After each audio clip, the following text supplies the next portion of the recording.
कुछ कदम, बस कुछ ही कदम हमें हमेशा के लिए बदल देते हैं। कभी कभी इंसान टूटता नहीं, बस खामोशी में खो जाता है। और जब अहाना चली गई तो सिर्फ अर्जुन का घर नहीं, उसकी पूरी दुनिया सूनेपन में बदल गई। किसी ने सोचा भी नहीं था कि जिस औरत ने सबके लिए खुद को मिट्टी की तरह ढाला, वो एक दिन ऐसे ही बिना कुछ कहे खो जाएगी, हमेशा के लिए। अर्जुन की जिंदगी अब कैलेंडर की तारीखों जैसी हो गई थी, बदलती हुई पर बेमानी। वह पहले भी खामोश रहता था, लेकिन अब उसकी खामोशी में एक ऐसी खालीपन था जो कमरे की हर दीवार से टकराकर लौट आता था। आहाना के जाने के बाद से घर में ना कोई आवाज़ थी, ना कोई खुशबू, सिर्फ एक ठंडी उदासी, जैसे किसी ने समय को रोक दिया हो। माँ अक्सर पूछती, कहीं देखा उसे, कहीं से खबर मिली? अर्जुन बस सिर झुका लेता। उसके पास जवाब नहीं था, उसके पास कुछ भी नहीं बचा था। वो अहाना जो हर सुबह घर में रोशनी की तरह फैल जाती थी, अब उसका नाम सुनकर भी अर्जुन की सांस अटक जाती।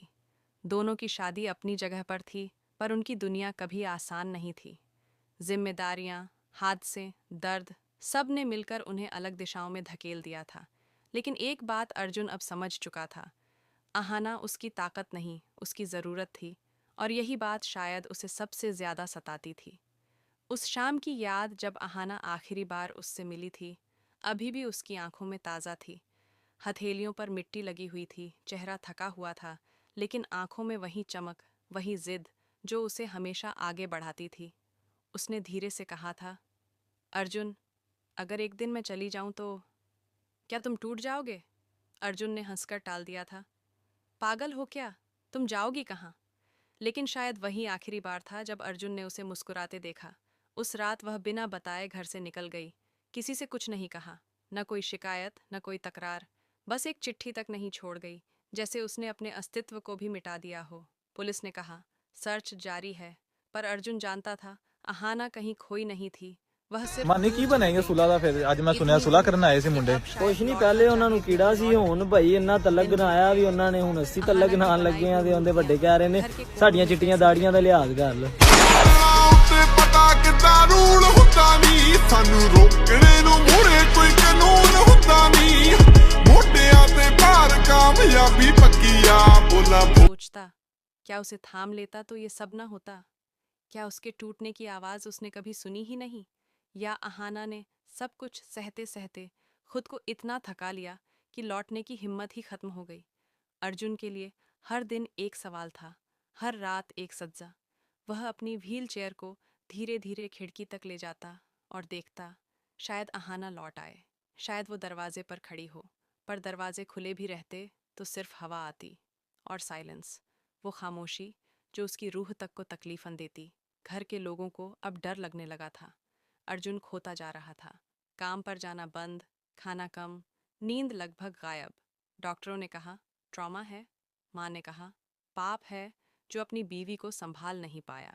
पर अर्जुन जानता था, उसके टूटने की वजह सिर्फ अहाना की गैर मौजूदगी नहीं थी, बल्कि उसकी अपनी गलती। अहाना हमेशा कहती थी, कुछ जख्म ऐसे होते हैं जो समय नहीं, इंसान ही भर सकता है। और अर्जुन ने कभी उसके जख्म देखे ही नहीं। फिर एक दिन घर में एक पार्सल आया, बिना नाम का, बिना पते का। अंदर सिर्फ एक पुरानी मिट्टी थी, वही मिट्टी जिससे अहाना मूर्तियां बनाती थी। उसके साथ एक छोटा सा कागज, टूटी हुई लिखावट में बस 4 शब्द, खुद को मत तोड़ना अर्जुन। अर्जुन ने मिट्टी को हाथ में लिया और जैसे समय थम गया। ये मिट्टी, वही स्पर्श, वही एहसास। क्या ये अहाना का संदेश था? क्या वो कहीं थी? क्या वह उसे देख रही थी? उसके दिल की धड़कनें तेज हो गईं, आंखें भर आईं, लेकिन साथ ही एक डर भी बैठ गया। अगर अहाना यह संदेश भेज रही है, तो वह क्यों नहीं लौटी? किसी ने क्या रोक रखा है उसे? या वह खुद लौटना नहीं चाहती?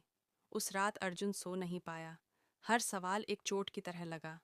अहाना कहीं थी, बिल्कुल जिंदा। यह एहसास जितना राहत देता था, उतना ही डराता भी था। वह कहीं से सब देख रही थी, पर वह क्यों नहीं आ रही थी? क्या वह उससे हमेशा के लिए दूर हो चुकी है? और तभी अर्जुन के मन में एक शक उतरा, अगर अहाना गई थी, तो अकेले क्यों? क्या उसके जाने के पीछे कोई कारण था, या कोई इंसान? जहाँ पर प्यार खत्म होता है, वहाँ सच शुरू होता है। और अर्जुन उस सच के बिल्कुल करीब पहुँच चुका था। बस उसे अभी पता नहीं था कि ये सच उसकी दुनिया को पूरी तरह बदलने वाला था। रात का सन्नाटा अर्जुन को अब डराने लगा था। पहले खामोशी अहाना की वजह से खूबसूरत लगती थी। आज वही खामोशी उसके सीने पर बोझ बनकर बैठी हुई थी। उसने उस पार्सल को बार बार देखा। मिट्टी की खुशबू, कागज की टूटी लिखावट और वो 4 शब्द, खुद को मत तोड़ना अर्जुन। ये सिर्फ एक संदेश नहीं था, यह एक शुरुआत थी किसी ऐसे सच की जिसे अहाना हमेशा छुपाती रही। अगली सुबह अर्जुन अपनी व्हील चेयर लेकर अहाना के पुराने वर्क स्टेशन तक गया। वहाँ सब कुछ वैसे ही रखा था। अधूरी मूर्तियाँ, रंगों के डिब्बे, सूखे हुए ब्रश और एक कोने में उसका छोटा नोटबुक। वह नोटबुक जिसे छूने की हिम्मत अर्जुन ने कभी नहीं की थी। लेकिन आज उसे महसूस हुआ, अगर अहाना से जुड़ी आशा का एक भी धागा बचा है तो वही यहीं होगा। नोटबुक खोली तो पहले पन्ने पर सिर्फ एक लाइन लिखी थी, मिट्टी टूटे तो नया रूप लेती है, इंसान टूटे तो। अर्जुन का दिल भारी हो गया। उसने पन्ने पलटने शुरू किए। उसमें अहाना के डर थे, उसकी बेचैन रातें थीं, वो सपने थे जिन्हें उसने कभी किसी से नहीं कहा। एक जगह लिखा था, कभी कभी लगता है मैं यहाँ हूँ भी या नहीं। अर्जुन खो गया है और मुझे ढूंढने की कोशिश भी नहीं करता। एक और जगह, मैं मजबूत हूँ, पर कितनी, कौन जाने। ये शब्द अर्जुन के सीने में चुभ गए। क